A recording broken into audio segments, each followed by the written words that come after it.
Cheers. First one. First one. Very exciting. How long have we been talking about this for? It's been like 6 months. I've had the equipment for longer, I think. I've been waiting to do it for fucking ages. So first podcast, obviously going to do a PT podcast. I've been wanting to do one for a long time, just like James mentioned. We're going to actually be doing these pretty consistently, hopefully. Semi-regular basis. Hard work being a club manager, but hopefully we'll get at least like one done a month. Yep. Ideally with me and you always in it.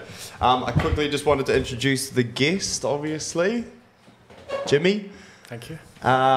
We'll quickly go over just why I wanted to do a podcast, why I first got the idea, and then we'll sort of move into some stuff about the podcast and how like it's going to run essentially. So reason why I kind of wanted to do a podcast for my own personal selfish reasons, because I wanted an excuse to sit with people smarter than me and sit with good PTs, and hopefully I can learn a little bit.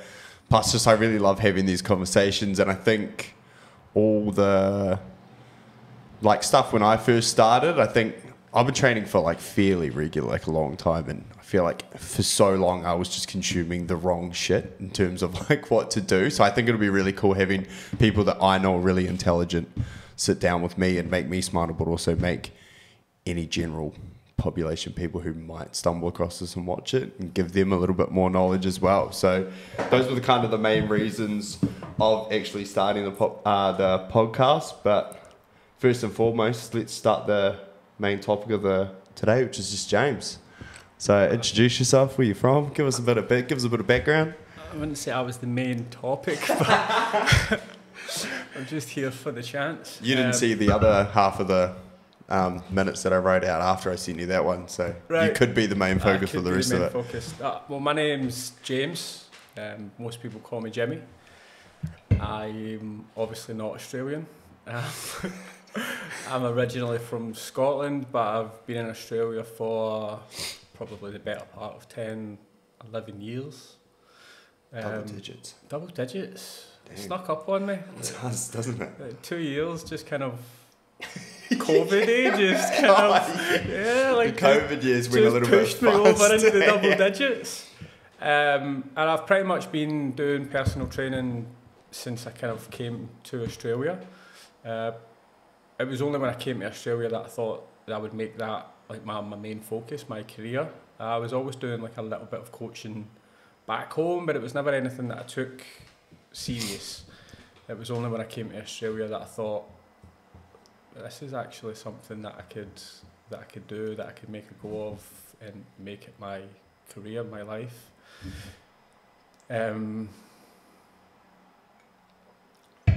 What were you doing when you were training in Scotland? Were you doing same shit? Because I know when you were here, you did CrossFit and stuff. I had a little bit of an affair with CrossFit. Did you in Scotland as well? Years. Not so much. Like I didn't really start doing like Olympic style weightlifting until I moved to Australia. I guess it was kind of like most people when they were young. Like I was probably doing more of like that kind of bodybuilding split. Yeah. Like I was never really trying to do bodybuilding. My goal was never to be just huge. It was just kind of like I always wanted to be as fit as possible and as strong as possible. Like that was always my goal towards training. Because you didn't play a lot of sport though, did you? Played a lot of football, soccer. Is that why you probably started training originally? 100%. Like that's why you wanted to get fit, strong. Like the coach that we had at the time, and I think I was very lucky then because the coach I had at the time was quite like into the strength and conditioning side of things. Is this high school? This was high school. Yeah. And I feel like not many high school, definitely not Scotland, but not many high schools kind of had like an external training program. You would just turn up, have a kickabout, and then play. Yeah, the old actual games, Tuesday, Thursday, Saturday. Pretty much. Like that was training. You done, yeah. Whereas like we didn't train initially together as a team, but like we all had our kind of homework to do. Yeah.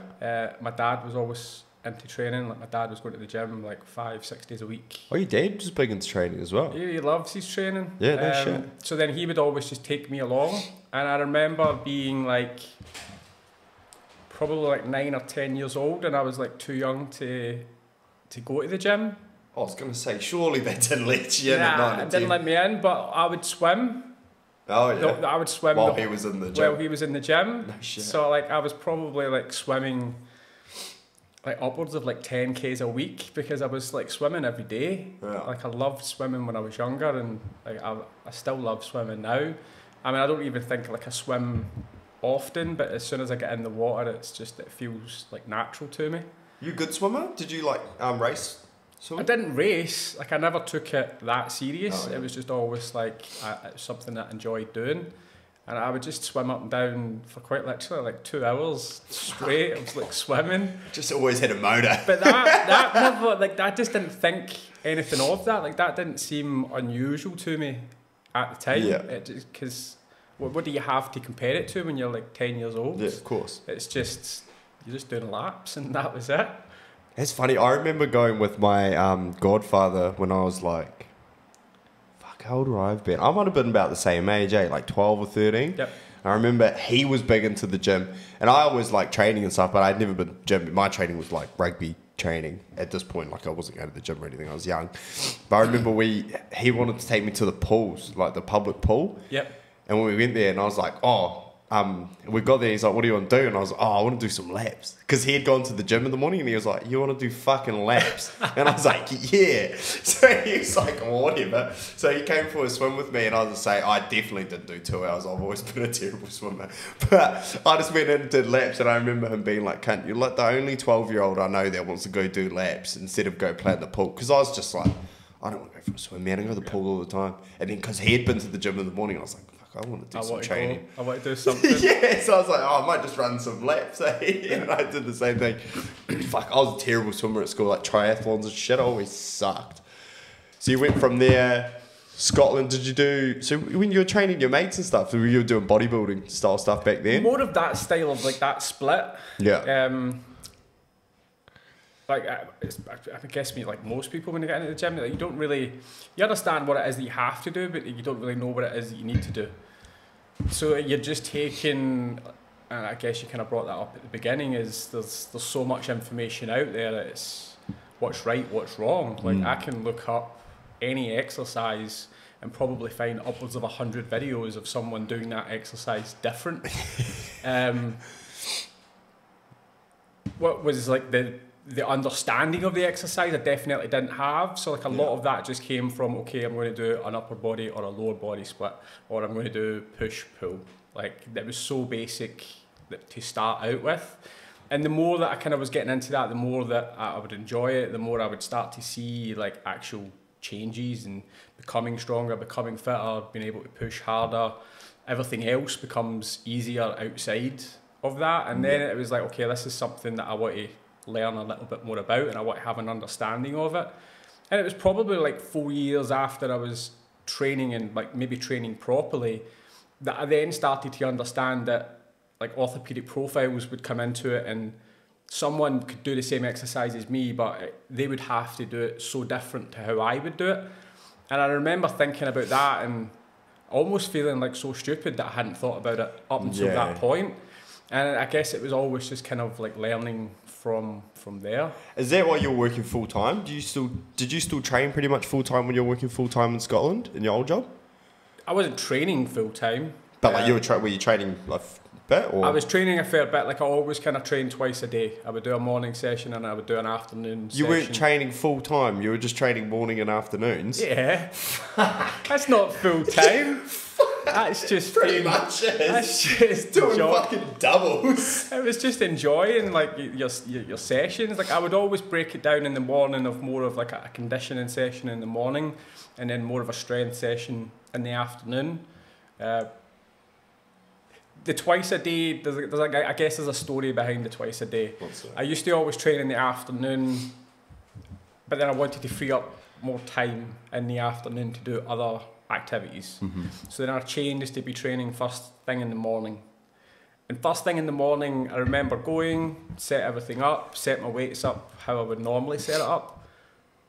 But everything felt heavier. I couldn't hit the rep ranges that I was looking to hit. Like my strength in the morning was a lot less than what it would be in the afternoon. Yeah. And I didn't like that. So I changed that to be like my conditioning session in the morning and then my strength session in the afternoon. So like overall, I probably wasn't doing more volume. Yeah. I was just doing 2 shorter sessions. So all those extra things that you wanted to do in the afternoon just got fucked off. Pretty much. There was like a short dream for a couple of weeks. You're like, actually, It wasn't even a couple of weeks. It was like one day. The first morning you went, you're like, fuck me, this is exhausting. I like to think I don't have like a huge ego, but there's definitely something there. And just feeling that, knowing that that's what I would be doing in the afternoon, but I couldn't do that in the morning, spiraled. Did you make it through that whole first morning session, or you? I made it through. Like I just Never again. walking out of the gym holding the bag. You just grin and bear it. But I remember feeling like it was a struggle, and it wasn't even like I was pushing like high percentages. It was just I wasn't hitting the rep ranges, and everything felt heavier. But not eating enough, not being super warm, not being ready, still being a bit tired. Maybe not having a good sleep the night before, everything factored into that morning session not being a good strength session. But I always felt that if I'd done my conditioning session in the morning, my afternoon strength sessions felt better. Do you do this now, but do you train fasted in the mornings? Or do you eat? Always ate. Fuck, I can't train on an empty stomach. I was a bit of, this probably sounds like crazy when I put it out there, because I remember, this wasn't when I was starting training, this was when I was working here as a personal trainer. Yeah. I was training at a CrossFit gym in the morning before I went to work. So I used to get up at 4 o'clock in the morning, and I would used to go to the kitchen and I would start making my food, eat my food. But I wouldn't be starting training at the gym until like 6 o'clock. So then I used to go back to bed for like 45 minutes. Wait, so eat at 4, go back to bed. Go back to bed, and then when the alarm went off again, that's when I would go up and train. So I could get like the most out of like the CrossFit workout. Obviously then it's not just conditioning and strength, it's both, it's everything. What time was your CrossFit session? It would have been at like 6 o'clock. And what time were your clients? I started at 7:30. Oh damn, you had the late starts. I had a bit of a later start. That's not bad. At that time, it was just, that worked perfect for me. It was just, I guess your schedule just, the stars align. And it was like that for a while, but then as things started to get, I guess, different, or as your schedule changes, your clients change, and it's more fluid than just, all right, I'm just going to train at 6 every morning, and then just patch everything else. Fuck me, you've always had a motor, haven't you? You're swimming for 2 hours when you were 12, doubles in Scotland before you were even a PT. I'm assuming you were doing doubles the whole time you were doing CrossFit. Not always. Started surfing, got in the nice weather in Australia. And I started surfing as soon as I came to Australia, and I was doing that for like 3-4 years. And then I couldn't tell you why I stopped. I don't know if it was just time, busy, other hobbies. It became less of a priority. But I hadn't surfed for probably at least 10 months. And then one of my friends took me surfing. I couldn't do it. I was going to say, was it like riding a bike? Nope. Nah. Nope. Yeah, same board and everything? Same board, same everything. When I couldn't get it together. Paddling felt hard, just not being in the right place at the right time. Yeah. Everything just made that session horrible, and it was quite a negative like experience, because I felt like remembering yourself being better at something than what you are is a horrible feeling. Oh yeah, fuck yeah, it's like training every time you take a big layoff and you come back and you're like, oh fuck, suck. Yeah.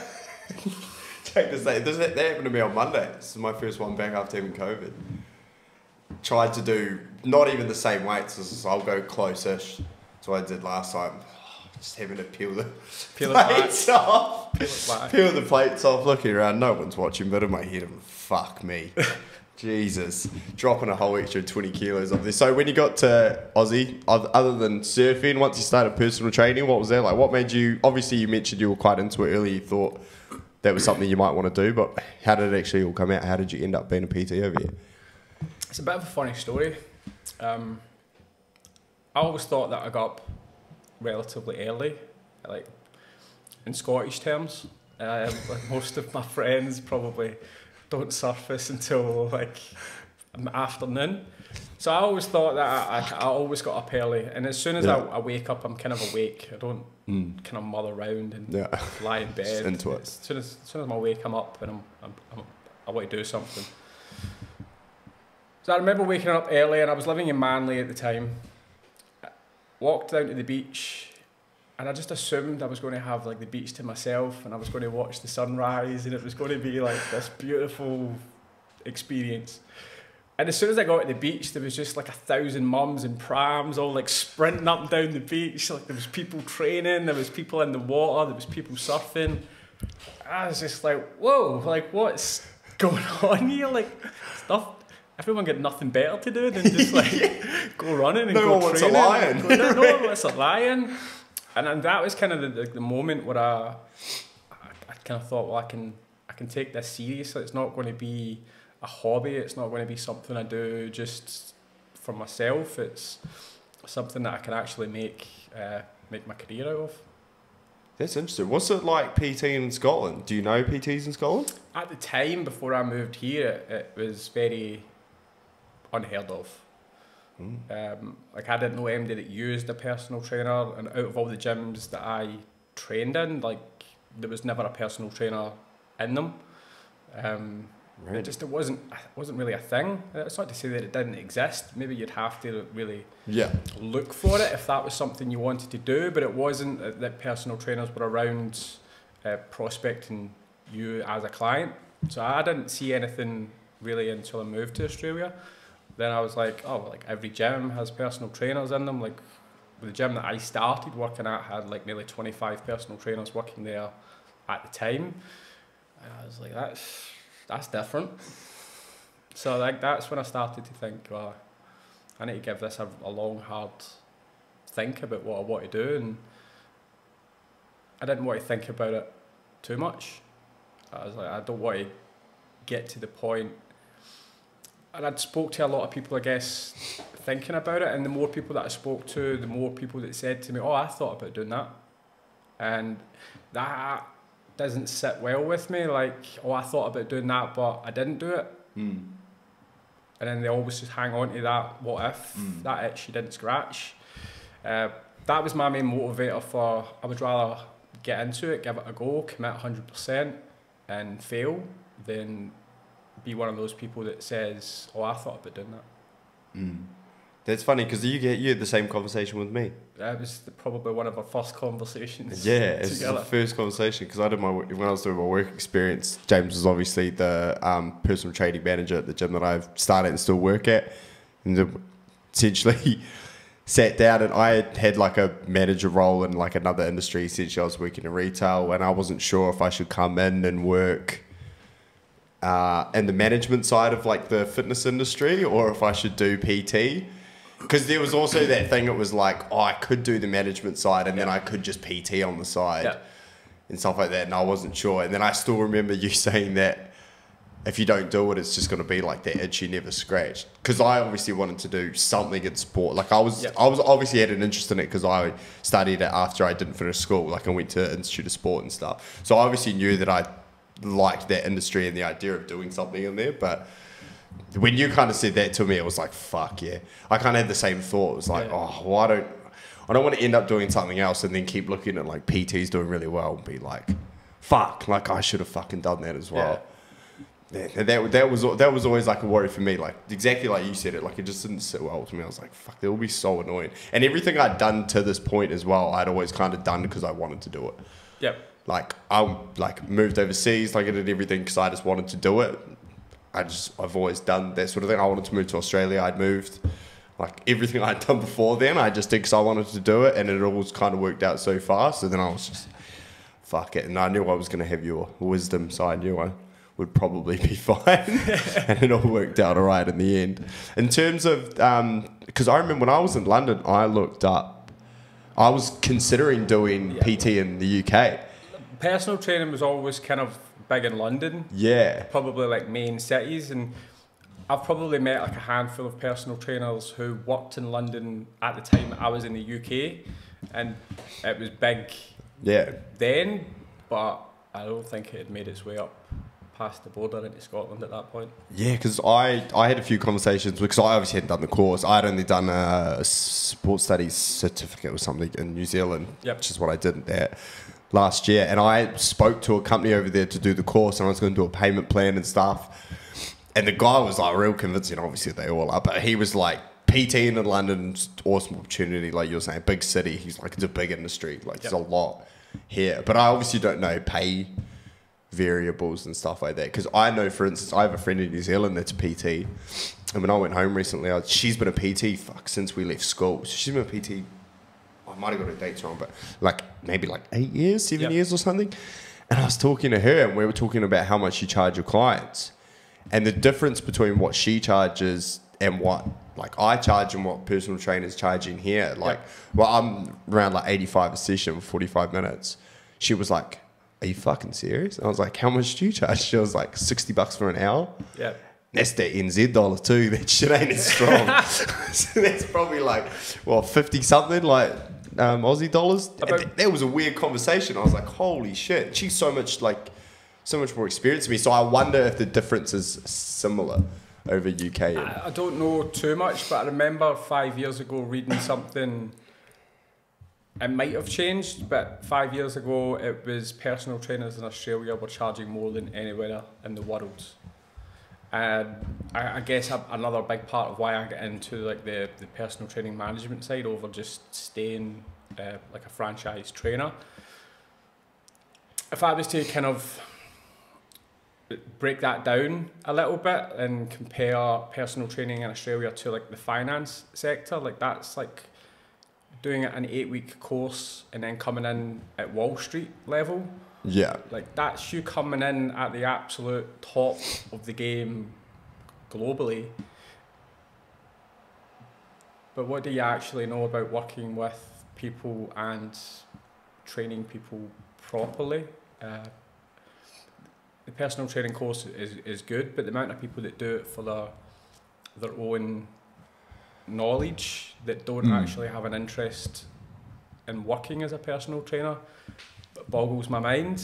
I would say invest that $5,000 in a personal trainer, not a personal trainer course, if you want to learn more about yourself and you want to learn how to train, because a personal training course doesn't teach you how to train. It teaches you what you need to know to train others. Yeah, right. That's real interesting. I never thought of it that way. Like, because I know a lot of people as well that are interested in training themselves, and they're like, oh, you know, I've done my PT course. Oh, are you a PT? No. Like I've been facilitating with a training organisation for like the better part of 5 years, and it's probably the first question I ask everyone on day one. Everyone pop your hands up, like who here is interested in working as a personal trainer, and everyone pops their hand up. There's always one. There is always one out of every intake that's like, no interest in being a personal trainer, I just wanted to do this because I wanted to learn more about training. But you don't actually do a lot of training in the course. It's more like educational at the back end kind of stuff. You do a lot on like maybe like anatomy as such, so you might learn a little bit, but it's not so much that you actually learn how to structure programs together. It's not like you learn how different people move, you learn everything. It's so basic at that level. Like the anatomy in a Cert 3, Cert 4 is 6 hours. But if you went to university to become a physio, you would spend a whole year just doing anatomy. Yeah. So like what can you learn in 6 hours versus like a year of education? You just mentioned it, but I wanted to talk about it a little bit. How you actually, obviously, you still personal train, but you ended up moving, like you said, to a facilitator role. You educate personal trainers. What made you want to transition into that? And then what's that been like? It was kind of like a long, drawn out conversation and a long, drawn out process. When I first started as a personal trainer, I didn't really have an interest in doing like development for other personal trainers. It was just me. I wanted to get my business up and running. That was my sole focus. I wasn't really thinking about anything else outside of that. And at that time, my personal training manager asked me, like, oh, have you ever thought about being a personal training manager? I remember laughing at him, and I was like, fuck no. Straight up, fuck no chance. And then I left it. We didn't talk about it for like another 6 to 8 months, and then he was like, "Oh, you ever thought about doing like personal training manager?" And I was like, "Nah, not for me." And then I had to get my qualification in training and assessment for something that was completely unrelated to personal training. But then I met the state manager for one of the RTOs when I was doing my training and assessment qualification, and he's like, "Oh, like we'll stay in touch. Like sometimes we need like cover for like the Cert 3, Cert 4," and I was like, "Yeah, like sure, nice. whatever." Yeah. Again, didn't really give much thought to it, and at the time they were running a campus at Monavale, and then the facilitator at Monavale called me and he was like, "Something's happened, like any chance you could cover like a Friday night?" And I was like, yeah, fine. So I drove up, done it, and I actually like really enjoyed it. Like it was a different set of eyes working with people who have an invested interest in learning something. Yeah. Versus, I guess, working with Gen Pop when sometimes your clients don't want to be there. Yeah. So like that was quite an interesting feeling, and I didn't really, I guess, think about that side of things before I'd actually jumped in and done it. So fast forward probably like another 6 months, same person asked me, "Well, you ever thought about doing personal training management?" And I was like, "Yeah, maybe." So it all kind of stemmed from that, and I guess I was very lucky where I went to work. Like it was quite a nurturing environment. Everyone there got on. It was very like family, community feeling. Like you hear a lot of bad stories of personal training industry being a bit of a cutthroat industry, and everyone's just out for themselves. But in my experience, that just wasn't what I got out of it. Like I got quite a caring, nurturing, everyone trained together, everyone developed together, everyone kind of educated themselves together. And that was kind of what I wanted to implement if I was ever to move into that role. So like that was where that kind of snaked into. Fuck. All right, we're going to take a little break, but we'll follow up on that once we come back, all right? Easy. Cheers. And we're back. So I did actually need to pee, but also the reason why we have to take those little breaks is because every 30 minutes my camera stops recording. James is going to try and get to the bottom of it. I'll be honest, I did Google it, but it was a quick, everyone does it, and then I've just left it. You didn't get to the answer I section? didn't go like full, it looked, I watched that one video that said you could have a thing that you inserted and it did an automatic shutter for you, but even still that one has a delay of like 2-3 seconds, so you might be talking for something and then there'll be like and then it'll restart again. I don't have the answers for No, I know, but essentially, that's why we kind of have to do a little break every 30 minutes, but it worked out well because I had to go to the toilet anyway. But just where we left off, we were just speaking about how James just moved into facilitating role and sort of how that happened. You kind of moved, you just did that every Friday, right, after that? It was every Friday and kind of every second Saturday when I took it on. Yeah. At that time, it was just cover, and the campus ended up getting moved from Monavale to DY, where I was working at the time, and then it just kind of became mine. But it was kind of a weird thing because I didn't pursue it. It kind of just was handed to me. Especially when you had already said no, for the last 2 times you were asked. But I got a lot more out of it than what I thought I would get out of it. And like I said, I think it was just because people were like so excited to be there and they had such an invested interest to be there that it was a different excitement for me and a different set of eyes and a different heart to kind of have. And if anything, it kind of refreshed my passion.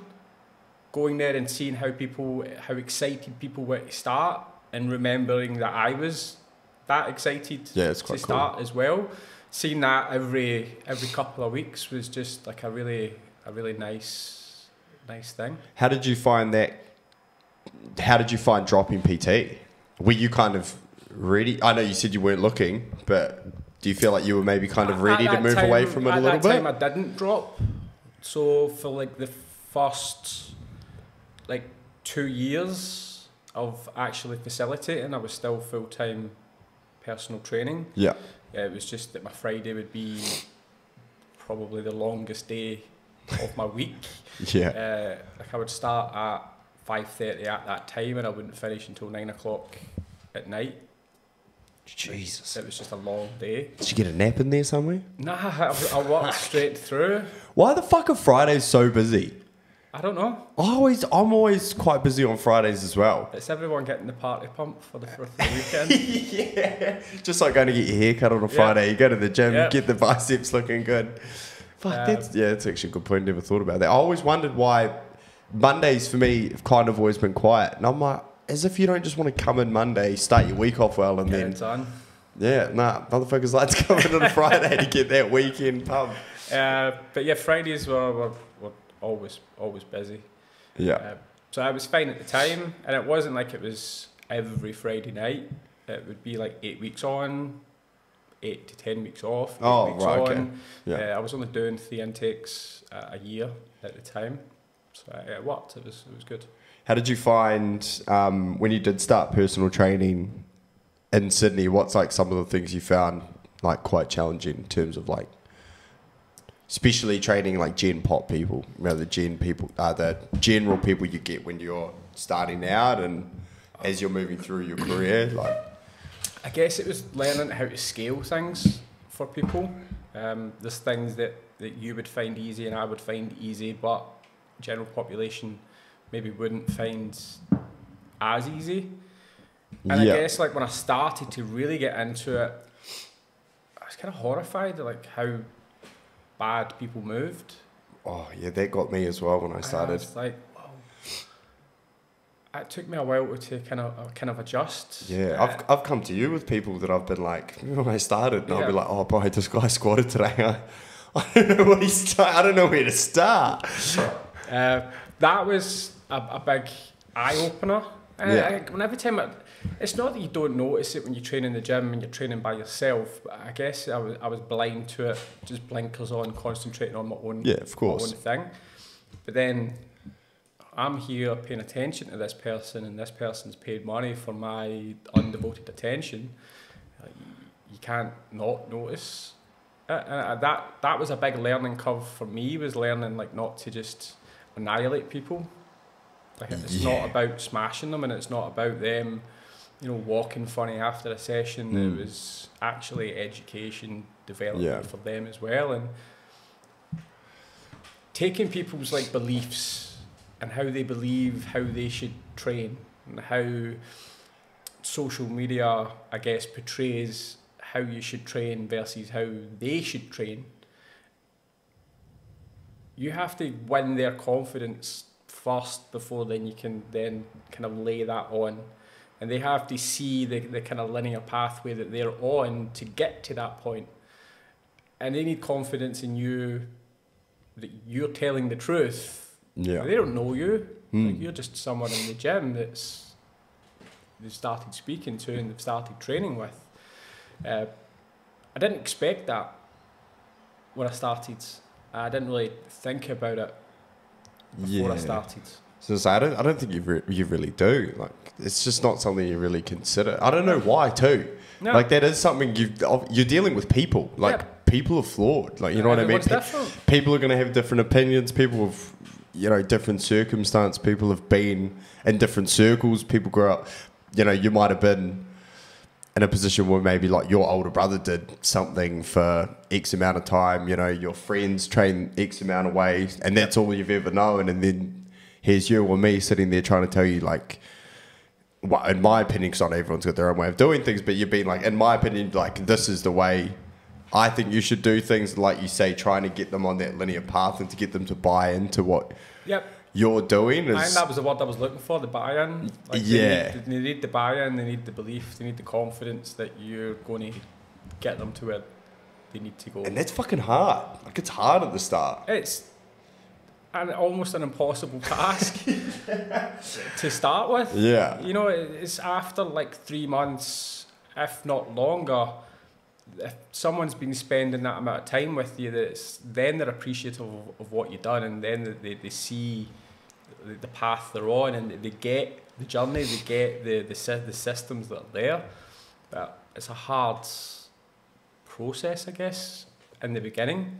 But once you have a handle on it, and once you understand the difference between everyone that's there, and can't train everyone the same, can't train people how I train. I think a lot of people are guilty of, well, this is how I like to train, so this is how everyone's going to train. Yeah. Not having that mindset for me personally that helped. Meeting people at their level, not trying to show them all the fancy exercises that are out there, and not try to blow them away with just exercises, trying to actually educate them on that's where we're going, this is where we start, this is everything we have to do for you to get to that place. Yeah, it's interesting because there was one thing, like I heard James Smith on his Instagram talking the other day, and he was saying, like, someone asked how long he's been training for. I can't remember what he said exactly. He said something like, "Oh, I've been training for like 15 years, but I've only been knowing what I've been doing for like 9 or something." So he's like, "So really, I've only been training for 9 years." Yeah.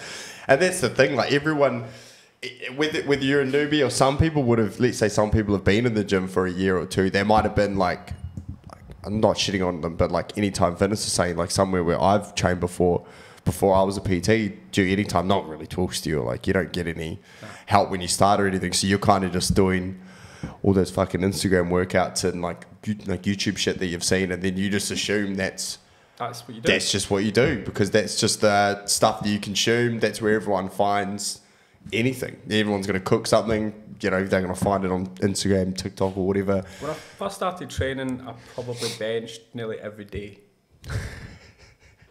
And then wondered why my shoulders hurt. Did you get that? I didn't get that bad. But, you know, I definitely started to feel like heading down that pathway. If I hadn't started to get more into it before that, I would have easily have been like, just shoulder, So it was, you do what everyone else is doing. You do what you see everyone else doing, and you do what you're comfortable with. Yeah, for sure. So, straight to the bench. Straight to the bench. What thing, if you could change one thing in the fitness industry, what would you change? You've been in this shit longer than me. If I could change one thing in the fitness industry, what would I change? I guess, I don't know if this is realistic, but people's expectations. It's probably a good one. People join the gym and think that now I have a gym membership, everything else is going to fall into place, whereas a gym membership is a vessel. It can take you anywhere, but if you don't know how to use it, it's useless. Yeah, that's interesting, because it's like people, again, like you're working, people are flawed. Like even personal trainers who enjoy working out and training, like even PTs fall off, like all the time. Like, and we have, you know, knowledge about training. We have knowledge about, like, even a lot of people will do a lot of external stuff on like motivation and all that, things like that, which is all external, which helps. But even those people still have times where they don't want to do it. But people come in, like you say, "Oh, I've got the gym membership now, done." Like that's it. It's all I'm going to need to do. Like that's the first step, and that might be such a huge step for someone to do. Like they might have been thinking about that for weeks, if not months. But that's quite literally the first step. Like, do you know, one thing that burns me is like how many people I know that started at the gym, cancelled, and I know they're probably not going to come back. I feel like that's not necessarily on them, that's on the fitness industry. Yeah, that's on the people who work in that building, because they failed that person. Like they didn't integrate them into the gym properly. They didn't tell them what they had to do when they joined. That's probably what I would like to You know what I mean? Like, let's say someone signs up, like you just mentioned. It's a huge step for some people. Like, gyms are fucking scary, man. Like, even I go to a gym I don't know. I'm like, fuck, where is everything? Yeah. And then all the machines are different. Like, you sit down, you're like, fuck, is this a leg extension or is it a hammy? Like, you know what I mean? Like, they're fucking scary. So for like someone to come into a gym and, like you say, if that building doesn't look after them, and they go in there, it's the first time that motherfucker's built up the courage to go and try and exercise somewhere and make a change in their life, and then they get in this horrible environment where it's, you know, not to stereotype, but, you know, you might have just like a bunch of real big gym people in there. You might have just gone at the bad time. Like, you might have just got there and there's like happens at Willoughby, you know, remember the old, like, what date nights that all the footy boys used to come in and train? Thursday night. And there'd be like fucking 15 of the boys up there just throwing around tin, just yelling. Squatting 220 kilos I for reps. I had female clients walk up the stairs, oh, no. Just straight back down. You'd see them at reception, they'll be like, is it always like that upstairs? And you're like, no, Thursday nights. Like, one of those people goes into the gym for the first time and they go in that scenario. And they're just like, what in the fuck is going on here? It's busy. Nothing's free. I don't know what to do. Like, they were all amped up before they got there. Like, yeah, fuck yeah, I'm going to do it. I'm going to do it. Walk into that environment. They're there 10 minutes, do a little bit of abs, walk on the treadmill, and then they're like, fuck that, I'm never coming back. Like, it's just deflates you, takes the wind out your sails. And that sucks. That's the thing that burns me. I hate that. Because I'm like, all those people just, if they'd been in the right situation... their life could have been completely changed, because you would have seen it so many times. Like, like there was a statistic. Again, this was probably like 3-4 years ago. It might have changed, but a new member to a gym, on average, was keeping their gym membership for 12 weeks. They come, sign up, 12 weeks later, cancel. Yeah. And I always thought, like, how many years have they done that for? Like, how many times have they joined a gym and quit gym membership 12 weeks after? Now, flip that round, people that join a gym and get a personal trainer end up keeping their gym memberships for upwards of 2.5 years to 3 years. Fuck. And that's just because they got in front of someone. They got in front of someone who could hold them accountable, give them education, teach them how to use the vessel that is the gym. And I do believe it, like, it can take you anywhere. It can take you towards any one of your goals, but you do need to know how to use it. And that's another thing that's really hard, is for people to approach a personal trainer too. Like, fuck, it was one thing to get them in the door. Like, it's another thing for that person to have to go up to a complete stranger and admit the fact that I don't know what the fuck they're doing. Yeah. Like, I'm too proud to admit I don't know how to do an exercise.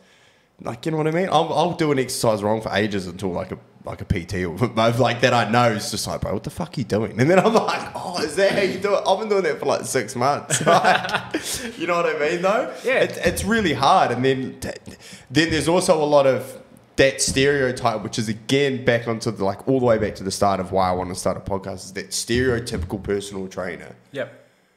Like, people who have never been in the fitness industry probably have, if you ask them to describe a personal trainer, what the fuck is that going to sound like? Yep. You know what I mean? And that is another thing I just want to squash, because if you're in the right environment, those people don't really exist. Nah. They do exist, but they don't have, like, they're not good at all the things that we've kind of spoken about. It's not how it is. Like, I guess, like, sometimes you see it portrayed in films, TV series. Of course. Like, that's the way a personal trainer is. I don't really know anybody like that. No, neither. And I probably spend most of my life 5 to 6 days a week in a gym. Way too much time in a gym. Way too much time in a gym. Exactly. And that was a big reason for me. It's like, fuck yeah, I don't have a massive following, but like, if everyone who was in the industry made an effort, especially people who are good personal trainers, to share their knowledge and try and put better stuff out there on to educate people so that they know that there is better stuff out there and there are people that actually want to help you and that do want to get to results. Like, that could automatically flip that curve on what you were saying in terms of, like, people's expectations. Yep. If there was more proper information out there, the stuff that I only started finding once I was a personal trainer, Like, people would not have to have those moments where they go into the gym and not want to approach a personal trainer or be terrified from going into the gym for the first time. Like, I just think it's so important so that you're not having all those people who need to make a change as well. Some people fucking need it.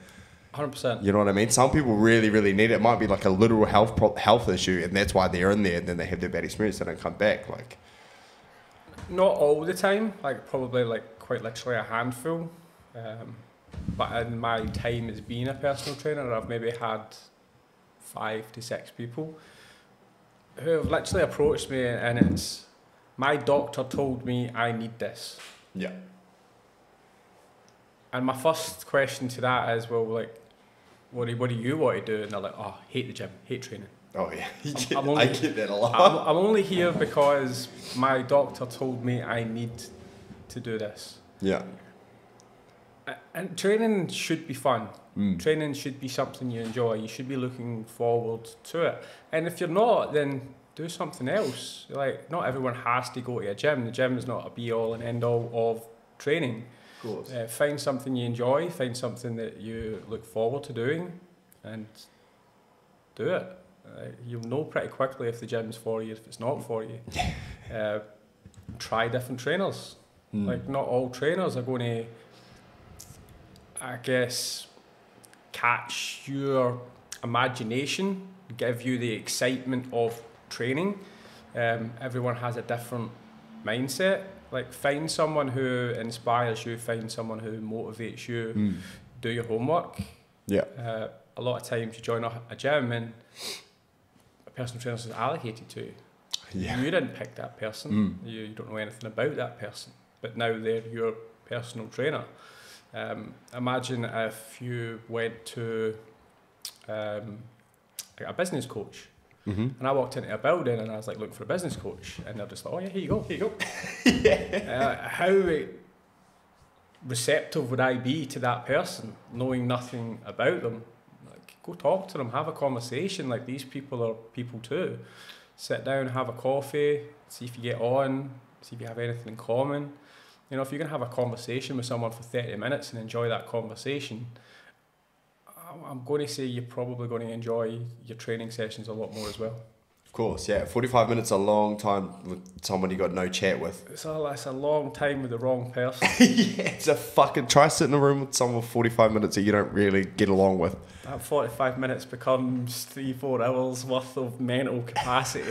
I've heard some fucking funny stories about clients with PTs though. Like, I remember one of our mutual friends was telling me they had a client who used to fucking watch anime. Yep. On his phone the whole time. Yep. Like, and then like and other PTs I know have told me like they've got a client that is on the phone the whole time because they're obviously really, but not that they're rude. They're really busy like work people. They're like quite corporate, and they're on the phone the whole time. And they've told me like they've shown up for sessions and been like, yeah. Hey, we can only do 30 minutes today. And then they're like, yeah, okay. And they're like, yeah, cool. And then they just put the headphones in, they do the exercises and just go. It's funny, man. You get some hilarious stories. I've always kind of quashed that. What do you mean? Turn your phone off. Turn your phone off. What if it's like you got Bill Gates in there or something? He's like, bruv, I don't have the time. Even Bill Gates can, put aside 45 minutes. Yeah? Turn it off.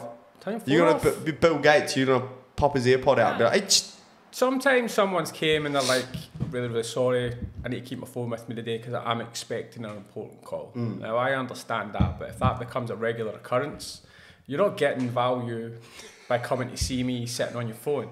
And I'm not going to enjoy that session either because then I'm feeling like, well, I'm not giving you enough.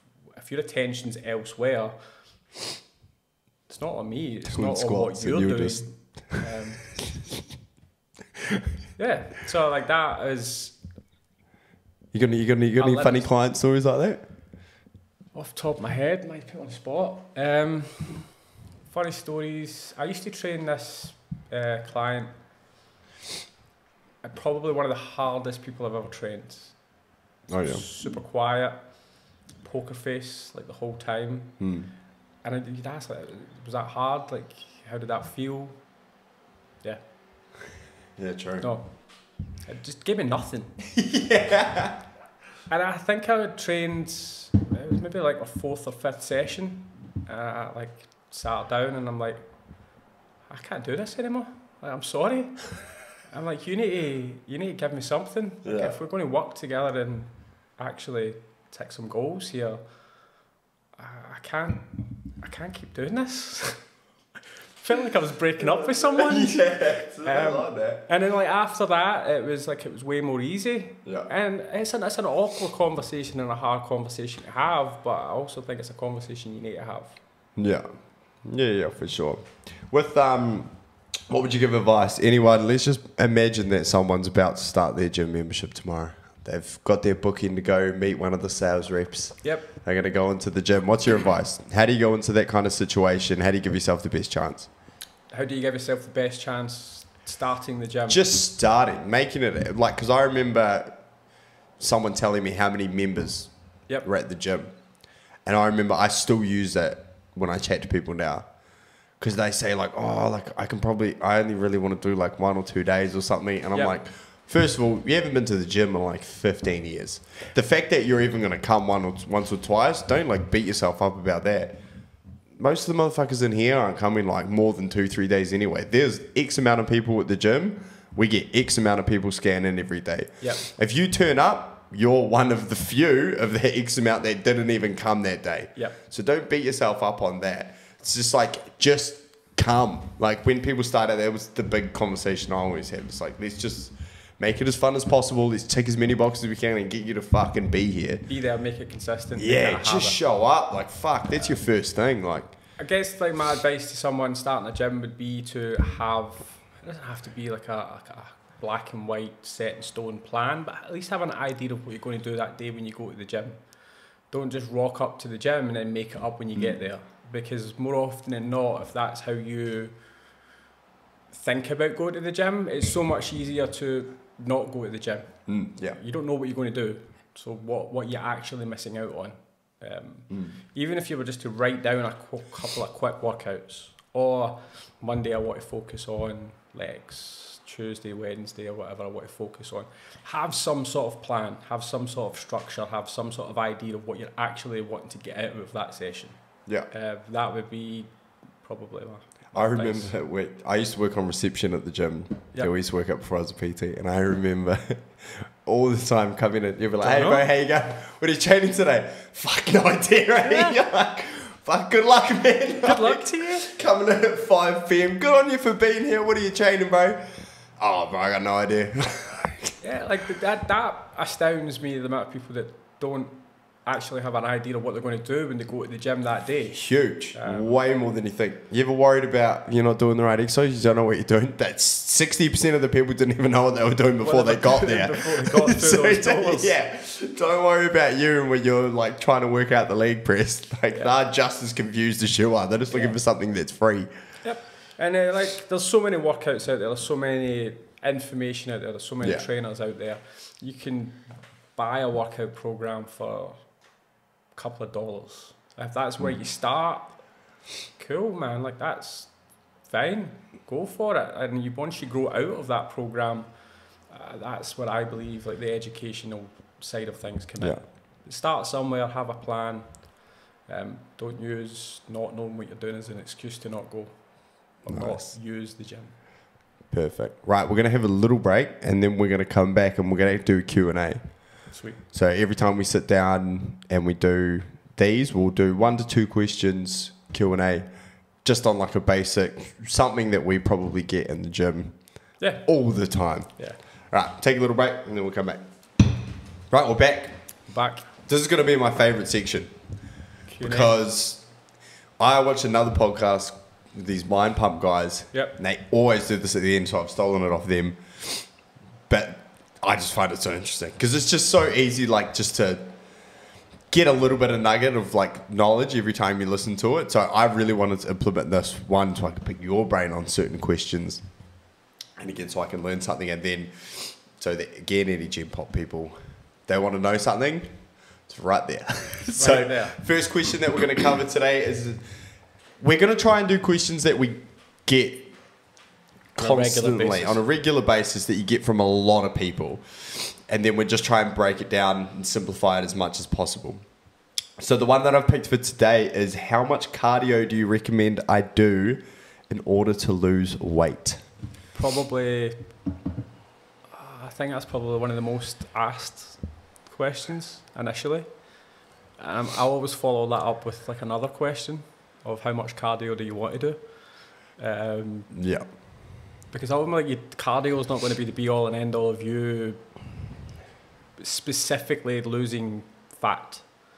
Like that's always going to fall down to nutrition. And I guess that kind of leverages back onto what I was talking about with people having buy-in and believing you, actually trusting what you're saying. Because you could lose weight and not train a day in your life. Like that is fully controlled by how much food you put in your mouth. Yeah. So can you lose fat and do zero cardio?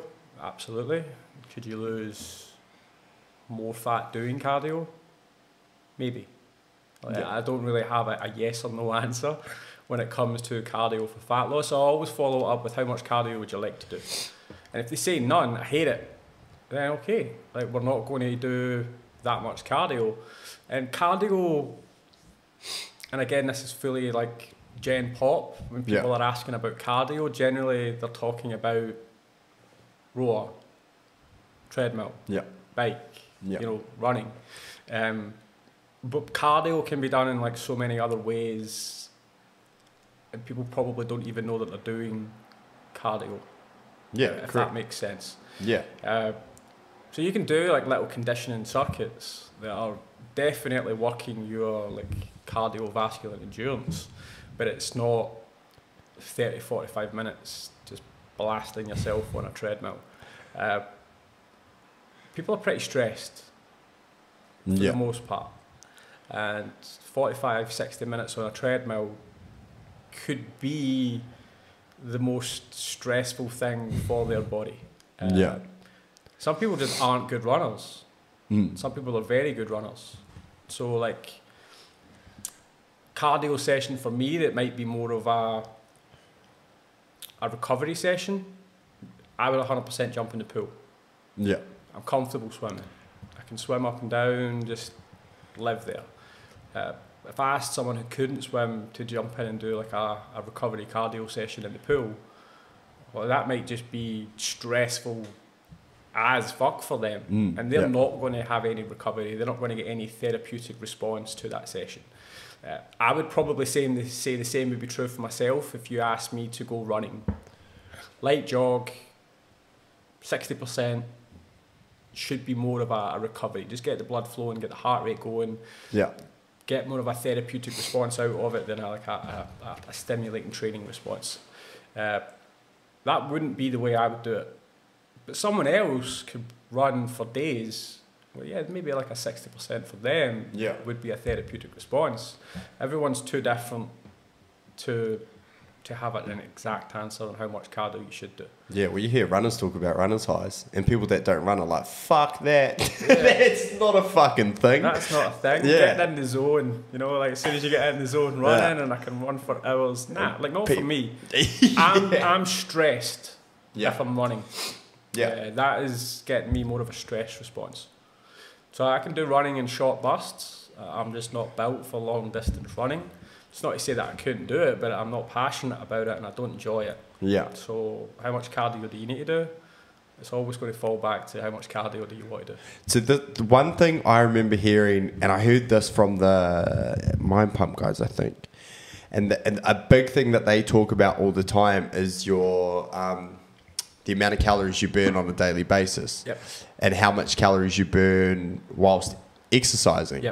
And one thing they talk about, they don't shit on cardio, but I think a big topic of theirs that they do talk about a lot is cardio, because like we said, it's such a common question that personal trainers are going to get.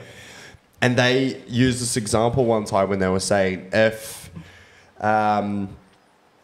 you get, let's just say you come into the gym for the first time tomorrow, you jump on the treadmill for 30 minutes, let's say you burn 150 calories. That's not like, it's not set, like everyone's going to burn a different amount of calories, but let's just say you burn 150 calories. You go at the same pace, you do 30 minutes steady cardio, 60% like you were talking about. You do that every single day, and you do that for 30 days. On the 30th day, you might only burn 125. Yeah. You might only burn 120. You've just done the exact same amount of work that you did 30 days ago, and now you burn less calories. So all those people that think that they need to come in and just cane themselves on the treadmill, they might get some good results. Well, not good results, but they might start to lose a little bit of weight at first. But that's just going to start to decline, because what happens is their body starts to get used to it. Like, your body's a fucking engine. Like, it gets used to certain things you put it through. Yep. So that stress then becomes something that it gets used to. It doesn't have to work as hard.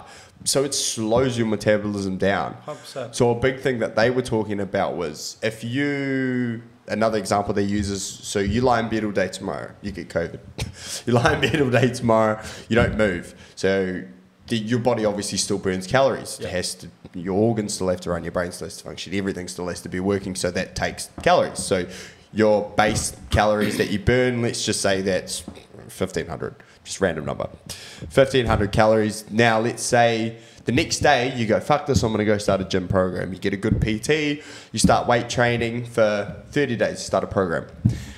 That 1,500 calories that you used to burn, you get to that 30th day, you get COVID again, you poor cunt, first time and twice in 30 days. You're down again. You might burn 1,600 calories. Yep. At the end of that 30 days. You might be at 1,650. You might burn more because you have a little bit more, you know, muscle on your frame. It might not be a lot, but your body then becomes more efficient at burning calories. Yep. Because you've got that extra, like, lean tissue on your body. Yep. So, like, you could make yourself more efficient. Instead of doing 30 days of cardio where I've ended up losing 150 calories by doing the same amount of work, by following a weight training program, I've now burned an extra 150 calories for fucking lying in bed. Like, I didn't even have to get up to do anything. And that comes back to what you were speaking about, that there's so many different ways to lose weight. You can lose a whole bunch of weight without never doing any cardio. Like, I remember, like, I can't remember who told me this. I can't even remember how we got onto the topic of doing it. But it was like having conversations with people that you don't necessarily know in the gym. So as a personal trainer, you kind of cruise around the gym and you end up talking to a lot of people that you don't really know. Yeah. But I can't assume what they're doing hasn't worked for them. Now, I might look at what they're doing from the outside and think, well, that's a terrible way to train. But that might work for them, and they might have lost a whole bunch of weight with it. So I have no permission to tell them what they're doing is wrong. I don't think it's as black and white as that. I think the fitness industry is just a massive sea of grey. Yeah. Different things work for different people. I have to find that out first before I have permission to tell people anything about what they're doing training wise. Like, what are you doing? Do you enjoy doing it? Have you got results from doing that? Like, they're the questions and they're the conversations that you should be having, not necessarily, oh, you have to do this to lose weight. You have to go to the gym. You have to train 5 days a week. You have to do X, Y, Z. It's not as black and white as that. Yeah, that's interesting. That's funny, because I was thinking, if you're, I know you were saying, yeah, obviously you train people. You as a personal trainer is going to train different to the next personal trainer. Like, you all have the different ways of training. But I know you said earlier about, I don't get to train people how I train, because not everyone's the same person. When you sit down with someone and you have those conversations of, you know, has it worked for you already? Fuck, I'd say 90% of the time, no. No. Not most people. Like, that's not fair to say. With my experience, a lot of people that I've spoke to, they've probably been doing the same program for years. Yeah. Literally years. They come to the gym same day every week, do the same thing every time. And it's like, it's almost the definition of madness. Like, you've changed nothing, but you expect change. Like, what's going to change if you keep doing the same thing over and over again? Like, nothing's really going to change. I remember someone asking me how much I eat, how much do I consume? Like, what's my calorie intake? This a client? It was a client. Yeah. Sometimes I'm nervous answering that question. Like, if I tell them how much I eat, but then they go off of how much they eat, they're like, well, how can you be like that and eat that much? Now, at that time, I was probably eating like 3,500, 3,700 calories a day. Yeah. But then just look at my daily activity. Yeah, I 100%. was working like 14, 15-hour days. My step count was Fucked. ridiculous. Yeah. Like how much energy I burn just moving around the gym all day. You can't compare someone who sits in an office 9-10 hours a day Yeah. to me. So as a given, I'm always going to eat more than someone who works and sits down all day long. So I used to be quite nervous answering that question. Like, how much do you eat? What do you eat? I used to explain my breakfast to people, and at that time, my breakfast was like over 1,000 calories. Yeah. You really have to preface it though. Yeah. Like, and that's what I mean. Like, if someone asks you that question, you can't just go, I ate that. Yeah. Because they're going to walk away from that conversation like, what the fuck? What is going on here? I could go to fucking Macca's right now and I'm still not going to hit those calories. Like, you know what I mean? Like, and that's the thing people don't understand. And like, but even me, like, I still have surface level knowledge of macros and calories. Yep. But then you look at what it actually comes down to and what's important when it comes to fat loss. And I think the course I'm doing right now is like, there was a study that was, I can't remember how long it was, but they had one group dieted, one group exercised, one group dieted and exercised, one group aggressively dieted. And it was like the results for diet fucking caned exercise. Yep. But people put so much of emphasis on going to the gym and working out and I'm going to do 2 a day, like all this shit. It doesn't mean anything if you're not watching the stuff you put in your gob. No. Like, and that's insane because even still for me, like I've been a PT for a year and a bit now, and I still don't even have like locked down macronutrient calories, that sort of thing. So like for someone who's just coming in, it's like, fuck, man. Yeah, like it's again, it's like one of these almost impossible tasks. Yeah. To explain that to someone easily, or to explain it to someone in one session. You know, like I've got 30 minutes, 45 minutes, maybe an hour with you. I can't go over everything. Plus they're fucking holding their breath and bracing for half of the fucking... they're not talking back. That's not going to happen. Some people expect magic in one session. Yeah, for sure. Or I'm going to have one session with you and I'll learn what to do. Oh yeah, that one gets me. I'm sorry, like I've been doing this now for like 12 plus years. If I can teach you everything I know in 60 minutes, then I worry about my level of education. Yeah. Like there's so much more involved with it, and it's forever changing, forever growing. Oh god, yeah. And as you should do as well. Like your journey in the gym shouldn't be this straight line. It's always going to be like growth, development, learning how to challenge yourself more, constantly changing what you're doing, not relying on the same exercise every time you go to the gym. Like how many different variations do you have of whatever exercise you're doing? You should be exploring all of them at some point. How many different ways there are to train too? Yeah. I get super bored. Yep, I like change. I like change, yeah. I like following a program. Love following a program as well, yeah. I love knowing what I'm doing. I love, like, when I get to the gym, I don't necessarily have to think on the spot of what I'm going to do. Now, it might change depending on how I feel that day. There needs to be, like I said, that grey area. I think sometimes if you get too caught up in following a program and you're just not feeling it that day, you push it, and then that's when kind of injury becomes a thing. Yeah. You know, I think being a little bit more intuitive about how you feel using your head and following a program is what I like.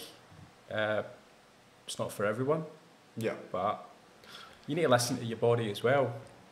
Yeah, for sure. And like, especially like lifestyle factors are going to be huge in that as well. Like so many people come in and they're super stressed and like they have a, really, really crazy job. They get no breaks. Their fucking cortisol's through the roof. And then they come in and they do a fucking 30-minute HIIT class. Yep. Like it just fucking, as if you weren't stressed enough, you're going to do 30 minutes of exercise that just fucking blows you out of the water. My first session with people, generally, we do very little training. It's more of a kind of a conversation where I like to set expectations. I want to know what you want or what you expect from me, but I also want to let you know what I expect from you.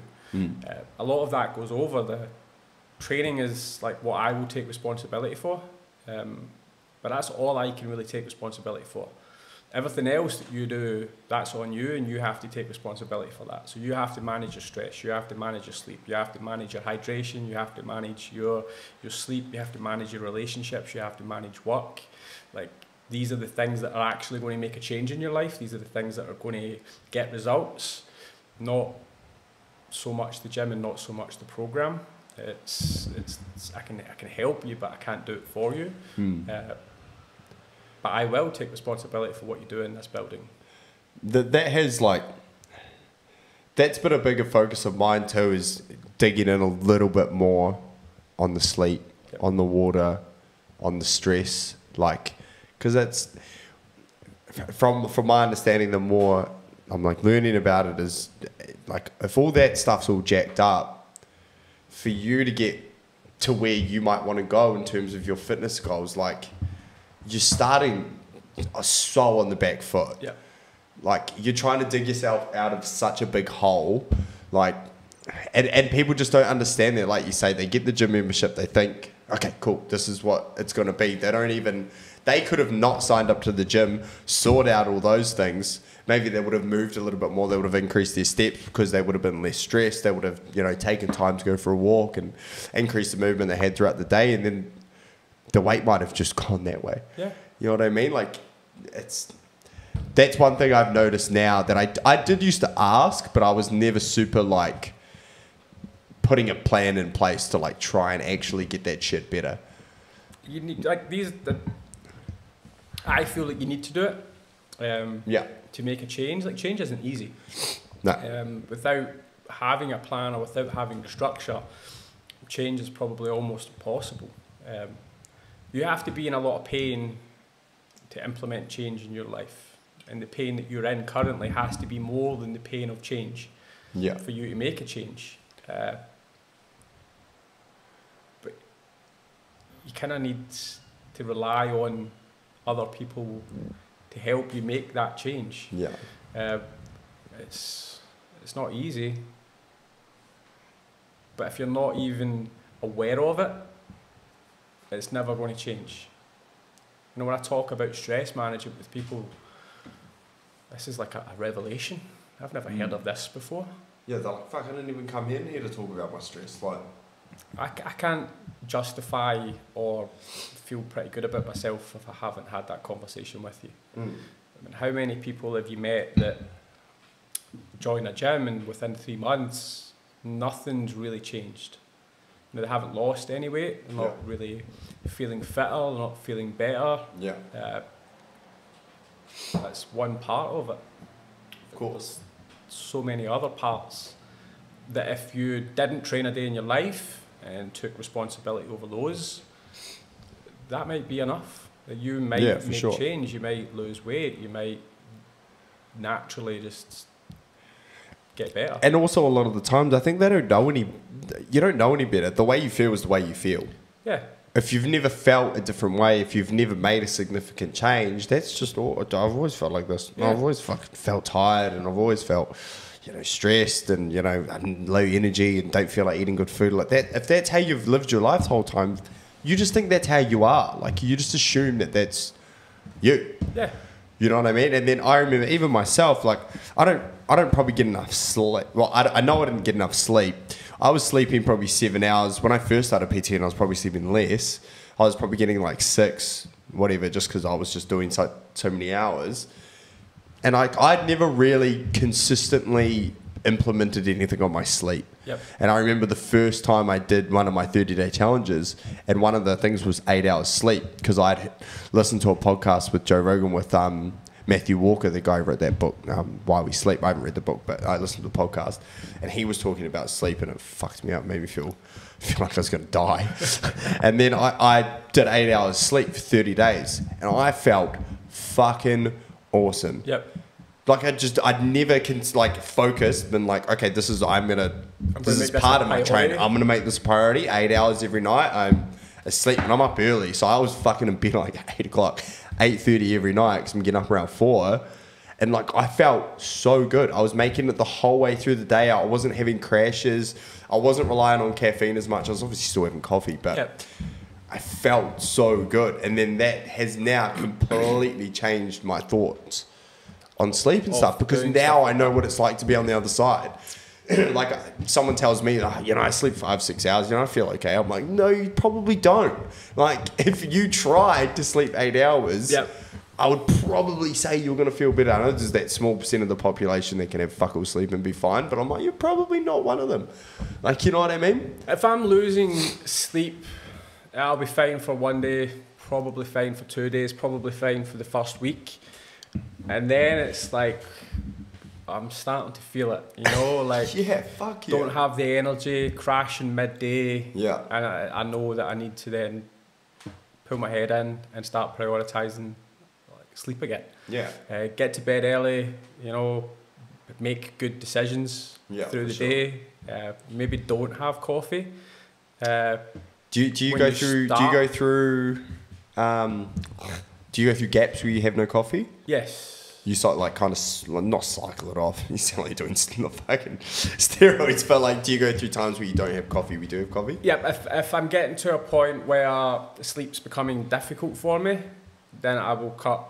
Really? Caffeine off. Even in the morning? Even in the morning. I read this article, I think it was Dr. Huber, and he was talking about like having coffee within the first 2 hours of the day. Yeah. Whereas you should be like not having coffee the first 2 hours of the day and just exposing yourself to sunlight. But the caffeine molecule itself actually is like very, very similar to like the adenosine, that kind of the molecule that sits in your brain, like that's what develops energy throughout your body. Yeah. And the caffeine molecule can actually replace that in your brain. So even if you've had coffee first thing in the morning, well, that's still in your system when you go to bed at night. So it's not that, okay, I'm not going to have coffee past like 12 o'clock, 2 o'clock, or 4 o'clock. Yeah. That coffee you had first thing in the morning could still be impairing your sleep at night. True. I didn't know. And I remember reading that and thinking like, whoa, like how many times have I shuffled from my bedroom to the kitchen and the first thing I've done is made a coffee? I get one on the way to work every morning. So I still have coffee in the morning. I'm maybe just a little bit more mindful of my timing of it, or maybe just not having it as soon as I wake up. But if I am struggling with sleep, I will cut it. No shit. No, I hadn't heard that before. I remember when I asked I got a friend I knew from London. He's quite into reading, and often when I'm like going to read something, I ask him because he's probably read it. And I was like, should I read While We Sleep by Matthew Walker? And when we knew each other in London, we were both like big coffee drinkers, and he's like, it'll make you want to give up coffee. And I was like, I don't know if I want to read it, and I've still never read it. Yeah. I listened to the podcast, but I don't think, not that I remember anything about coffee, but he was just like, it'll make you want to give up coffee. And him saying that he loves his coffee, so I was like, no, maybe I shouldn't read it. Just deal with it. Yeah, it's like, so like for that, maybe not having it within the first 2 hours of the day, you would actually feel better in the evening than what you would have if you had it first thing in the morning. And you need that sunlight. You need to be actually outside, right? Yeah. Because I remember hearing you can't just get it through a window and stuff. Like it needs to be proper sunlight, coming in on you. Like that's how we used to wake up. Yeah, of course. Like the light hits you and you wake up. Yeah. Like that's still a primal function of us as humans. Yeah. It's like sometimes you don't do it. Like how many times have you got up? Weather might be horrendous. You're not really thinking about going to the beach. It's anyone in Scotland. Everyone in Scotland. Yeah. It's like nearly 26 before I actually seen blue skies. It's an exaggeration, but it's not a far stretch from the truth as well. Like there's people in Scotland that have like sun lamps in their bedrooms, so like they get I've seasonal depression. I've heard of that. Yeah, like that's so bad. Whereas like in Australia, that kind of doesn't exist. No, not here. Like in the colder climates, darker climates. It's quite a well-known thing, and quite a lot of people suffer with it. Yeah, well, vitamin D deficiency is like huge in some countries. When I first moved to Australia, I think I'd been here like 2 or 3 years, and I went back home for a visit. And I went back home over like Christmas time. I forgot how short the days were. Like, in the winter. In winter. Yeah, I know. Terrifying, man. Like terrifying. Like 3, 4 o'clock, 3 o'clock. You're like, oh, it's starting to get it's dark. It's dark. Yeah. You're up north too, right? Yeah. So it gets darker than London. It will get darker earlier than London, right? It could be like 10:30 in the morning, nearly 11, and it's not light yet. That's fucked. And then it's like 4 o'clock. It's dark. So you're getting like a 4-hour window, 5-hour window of actual sunshine. Yeah. Other than that, it's like it's rising sun, setting sun, or night time. Yeah. God, yeah, I remember that in London too. It's like getting there in winter, and I did a month in Thailand before I got there, so I remember getting there all tan, really excited, sitting on the train like, fuck, everyone looks so sad, it's dark outside. Like, it's grey, like that's what it feels. It's just grey. It's like the colour's gone. Yeah, the colour's gone. The Thames is grey as well. It's all just fucking grey and looking terrible. That's awesome. I think we pretty much covered everything on, at least the basics anyway. There's obviously, like we mentioned before, like, keep it on the grey theme, like the fitness industry is so great, like such a great area, but in terms of actual like basic stuff, that's a really good place for you to start. I think if you listen to that little Q&A, that will probably give you a really good starting point, something you can start off with and actionable steps. I think it gives people like a little bit more of an understanding of what you have to do or what you should be doing, and cutting yourself some slack. Like, that's huge too. It's not going to be the be all and end all, getting to the gym. Yeah. If you miss a session, it's not the end of the world. So many other factors in your life where you can make positive change, that one gym session is not going to be the destruction of it. I remember hearing if you got it was James Smith using a food thing, if you didn't track your food one day. And he was like, if one of your tyres popped, would you slash all the other 3? Yeah. No. Like, you're right. All right, awesome. I think that was it. First one down. Cheers. Thank you very much. Thank you.